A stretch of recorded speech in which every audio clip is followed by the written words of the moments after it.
Hi everyone, my name is Laura and welcome to my channel. Today I have a book review for you. This is long overdue.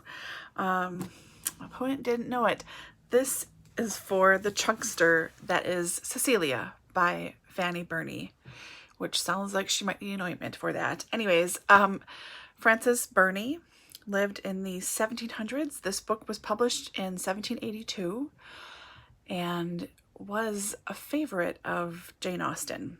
It's believed that she pulled the title for Pride and Prejudice out of a line near the end of this book. And there's a certain character in here that reminds me of a minor character in Pride and Prejudice. So I'll get there in a second. So I don't have to hold up this 940 plus page book. I'm going to put it down and insert an image because I know it's going to get old pretty quickly.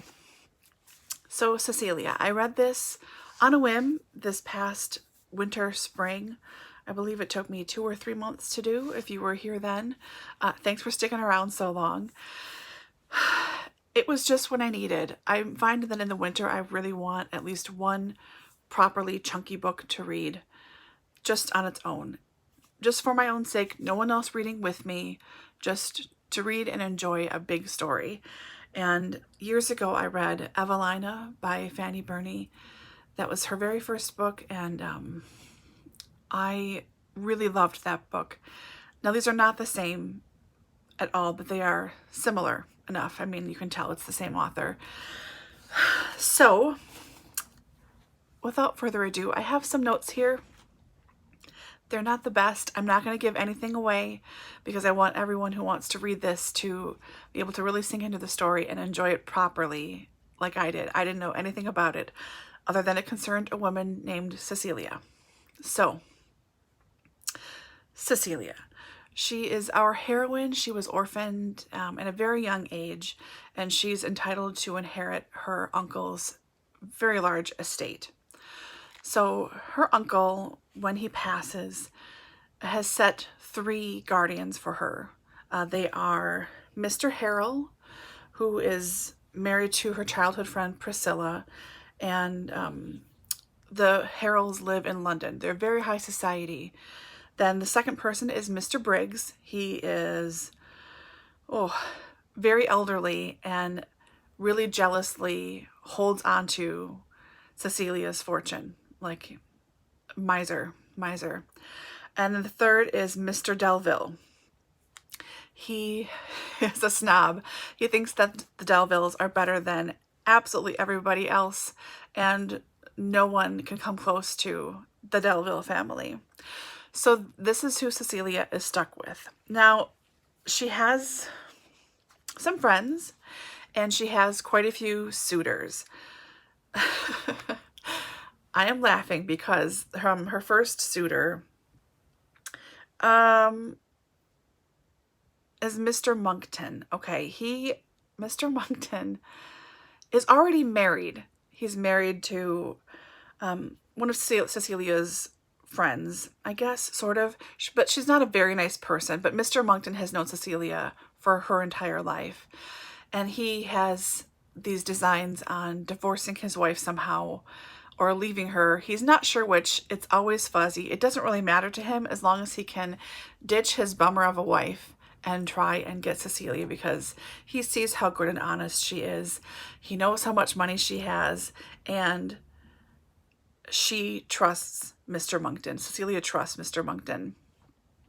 That doesn't always work to Cecilia's advantage, of course, but let's leave that there. Then there is Mr. Arnott, who is the brother of Mrs. Harrel, her childhood friend's brother. So she has known Mr. Arnott, again, for most of her life, and he's kind of a shady, self-serving person. There is Sir Robert Floyer. I'm sorry. Sir Robert Floyer is he's a friend, companion of Mr. Harrel. And Mr. Floyer so reminds me of this person. That will be Mr. Collins from Pride and Prejudice. The first time I thought, God, this guy seems sort of familiar to me. He's sort of a schmoozy butt kisser, kind of a Yeah. And then the second time he popped up, I thought, oh my God, it's Mr. Collins from Pride and Prejudice. So Sir Robert Floyer is essentially Mr. Collins. And I totally see how Jane Austen could have pulled that person right from Mr. Floyer, because he is a dandy. There's Mr. Marriott, who is another gentleman suitor, but doesn't really go anywhere.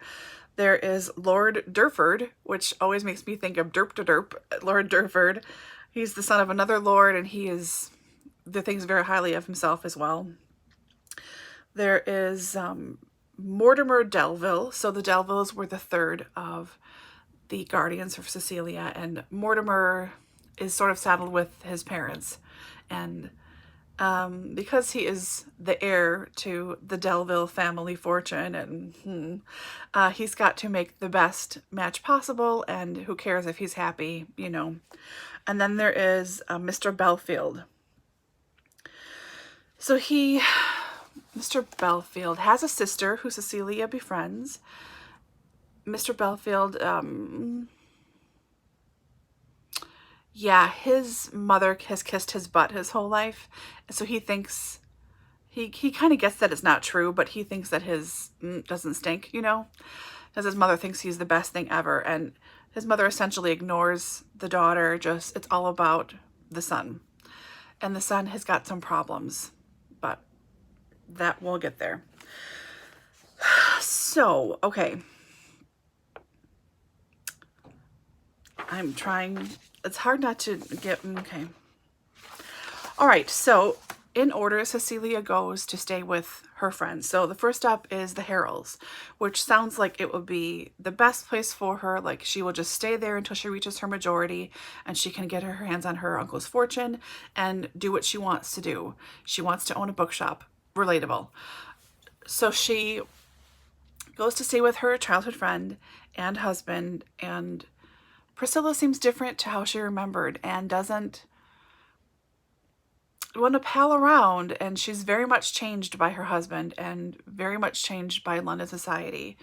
And Mr. Harrel, her friend's husband, he is a piece of work and extremely in debt. In denial about it, very in debt. So he has a lot of lavish parties. I think the first third to half of this book is spent with Cecilia at the Harrel's house. Cecilia, being kind-hearted, offers to help in any way she can multiple times. Doesn't always work out, but, you know, that's Cecilia. She is so good and pure that she does not see how there could be a problem at all with anyone, and why someone would be less than truthful, regardless of the situation. You know, she's very saintly without being tweely. I never wanted to punch her in the face. I only wanted to slap her a couple of times and been like, oh my God, girl, look out. He is not a good person. But, you know, I think we all do that sometimes with books, don't we? Just me? Okay. So she spends a lot of time with the Harrels, and they end up having to leave London. So she is essentially shunted off to, oh my gosh, what's his name? Mr. Monkton. This is terrible. Mr. Briggs, excuse me. She gets shunted off to Mr. Briggs's house, and she sends Mr. Briggs a letter. He lives in a different section of London, not as high and mighty as the Harrels, certainly. So she sends him a letter and says, I'll be arriving later today. I'm sorry for the late notice, but I need a place to stay.